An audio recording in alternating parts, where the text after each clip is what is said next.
Okay, week 9 takeaways from, I'm going to throw a couple games out at you, or a handful, and then you tell me whatever. I want some fantasy relevant stuff for the guys, but also just sort of in general what you think is going to happen in this game, because I know your viewers are interested in your insight in what should happen. Presumably. Well, I'm assuming, yeah. Okay. My Denver Broncos at the Cincinnati Bengals. Is AJ Green, obviously I start him every week anyway, but is he going to be held here at all, this Denver defense? I don't think so. I think AJ Green's going to get his. There's no shutdown corner. Champ Bailey was that at one point. I don't think he's that anymore. I think Tracy Porter's still out too, right? Tracy Porter, yeah. At least he's not playing against Peyton Manning, because we know what happens when he plays against Peyton Manning. So no, enlighten me. Oh, you know, he was the guy who took the pick six back in the Saints-Colts Super Bowl that sealed it for the Saints. So it's like that's why that's probably why I didn't sign with the Niners. He went to the team that had Tracy Porter, so that couldn't happen again. But anyway, I think Cincinnati is going to have to throw the ball to be successful. I don't think they're going to run that successfully. Ben Jarvis Green-Ellis is kind of an average back, nothing special. And I think they're going to have to go downfield, and A.J. Green can beat whoever is covering him on Denver. So I would be completely comfortable starting him as a top 2 or 3 receiver this week. And I actually think Denver's probably going to win a close game, although I could see it going either way. And I think you start everybody in Denver as usual. There's nothing special about Cincinnati's defense. What about the Spillman running back for Denver? Oh, Pierman? No. Oh, for Denver. Yeah. Oh, you mean Hillman? Oh, Hillman. Spillman. Who's Spillman? I was thinking of Pierman. Is the back of it Cincinnati. Who's on first? Yeah. So anyway, Hillman, yes. Ronnie Hillman is like sort of a change of pace, quick little guy who they're going to bring in on third downs. So McGahee has been reliable, durable, and has just been good. So I just think McGahee's going to get his 22 carries, and Hillman's going to come in and spell him. I don't think it's and spell him. And spell him. Yeah. I don't think. And I got another reason why this is like tripping me up because of a tweet I made last night. But anyway, I wouldn't, unless you're in a desperate situation for bye week, I wouldn't start Hillman this week. It also tripped me up because there's a guy named C.J. Spillman on the 49ers who made a tackle last night in the Monday night game. And that wasn't C.J. Spiller. Yeah, and I said he's a poor man C.J. Spiller, and then I said does C.J. Spillman or Josh Outman more? Josh Outman's a pitcher for or who's more aptly named for his job? I actually saw that tweet. Yeah. Or Spillman, he spills people. Anyway, so then you really kind of trip me up on this. But anyway, Ronnie Hillman is, maybe in bye-week situation. You can always catch a pass and take it 20 yards for a touchdown, but I think, that's just kind of a random thing. I wouldn't count on it. Got it. All right. How about Chicago at Tennessee? I mean, is Chicago's defense going to keep being the defense that they've been? No. Okay. And Carolina, who's not a great team, actually came in a big day against them. They weren't that great. I don't think they're the 85 Bears just because their turnover and sack base has been really good. They're very tough against the run. They've been good against the pass. They've played a lot of scrubby teams. They played Jacksonville. They played Andrew Luck in his first game. Well, Tennessee is sort of a scrubby team, too. That's a good point. Yeah. But they are at home. And they have gotten a little more comfortable with Hasselbeck back there. Kenny Britt probably going to play. He's a little banged up. He had an MRI. It looks like everything's okay. Nate Washington, the whole team is Kendall Wright. Chris Johnson's kind of getting going. The whole team has weapons. They're not throwing to Jared Cook. He's complaining, but that could be rectified on one play. I think that I didn't know what to do with this line. I think Chicago's 3.5 or 4-point favorites in Tennessee. I think that's about the right line. I wouldn't.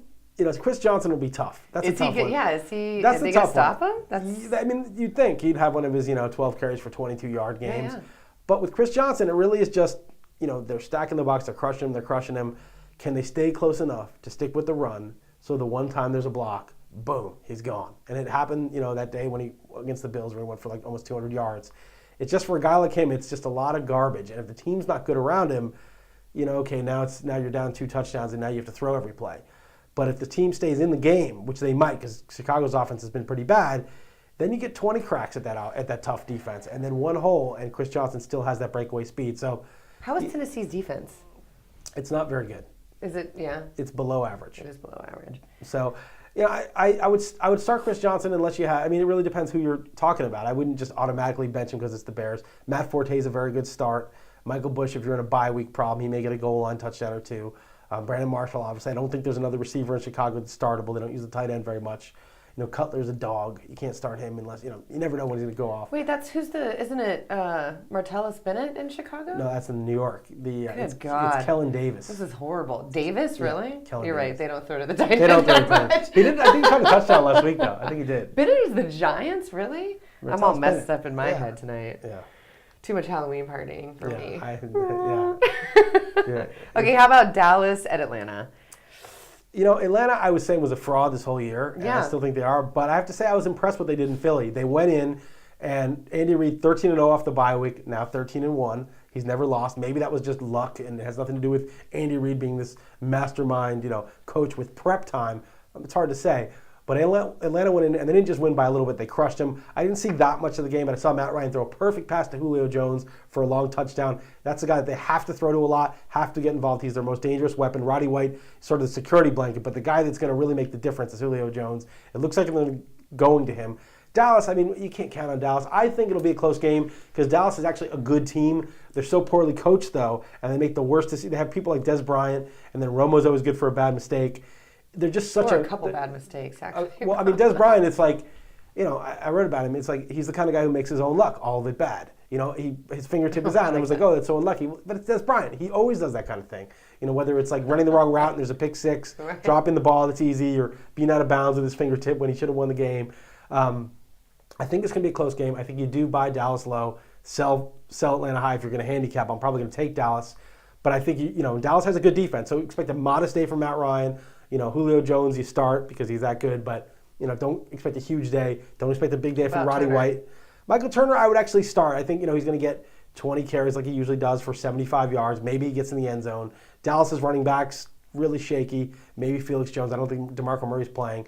I think you start Miles Austin for sure. I think that's and Jason Witten. I think those are the two. And Tony Gonzalez. Jason Witten. 17 crazy. For like 167. That was ridiculous. I had him non-PPR, unfortunately.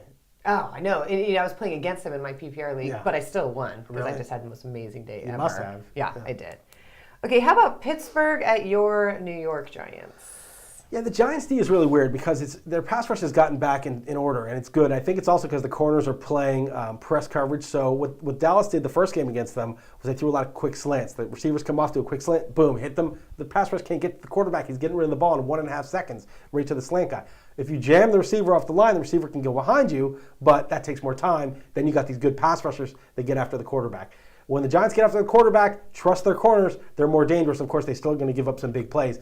Ben Roethlisberger is very dangerous in that situation because he can shake off a pass rush and then buy time with these really fast receivers like Mike Wallace, Antonio Brown, and strike down the field. I think they're going to be able to strike down the field against the Giants. I think Eli's also going to be able to do well against Pittsburgh, although Pittsburgh's defense is a lot better than it was 4 or 5 games ago.